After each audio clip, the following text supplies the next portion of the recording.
கால்ல மெட்டியே போட முடியல. இதுதான் ரீசன் சொல்லி வீடியோ போட்டிருந்தேன். நெறைய பேர் அக்கா இந்த மாரி ரிங் மாரி போடுங்க, உருட்டு டைப்ல போடுங்கன்னு நெறைய பேர் மெசேஜும், கமெண்ட்டுமே வந்து பண்ணியிருந்தீங்க. நேத்து வெளியில போகும்போதே பிளான் பண்ணியாச்சு. இது காலையில வாஷ் பண்ணி வச்சிருந்தேன். மெட்டி எடுத்துட்டு போயிட்டு நம்ம இந்த சேட்டு கடையில குடுத்து நல்லா கால்ல போட்டு டைட் பண்ணிக்கணும். இனிமே மெட்டி இல்லாம என் கால்ல இருக்கவே கூடாதுன்னு நேத்தே டிசைட் பண்ணி தான் எடுத்துட்டு போயிருந்தேன். ஏன் 2 மெட்டி மட்டும் போடணும்? 4 மெட்டியா போடுவோம்னு சொல்லிட்டு, ஒரு கால்ல 2 மெட்டியும், இன்னொரு கால்ல 2 மெட்டியும் சேர்த்து வந்து போட்டாச்சு. ஆனால் அது போடும்போது வலி தாங்கவே முடியல.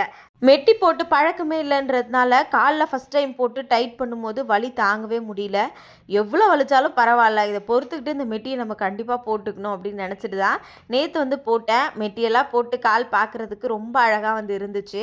பட் இருந்தாலும் வீட்டுக்கு வந்ததுக்கப்புறம் கொஞ்சம் பெயினாக தான் இருந்துச்சு. பட் பரவாயில்ல, அவருமே சொல்லியிருந்தாரு கால் ரொம்ப அழகாக இருக்கும் உனக்கு மெட்டி போட்டதுக்கப்புறம் அப்படின்னு சொல்லிட்டு. எப்படி இருக்குன்னு நீங்களும் மறக்காமல் கமெண்ட்டில் சொல்லுங்கள்.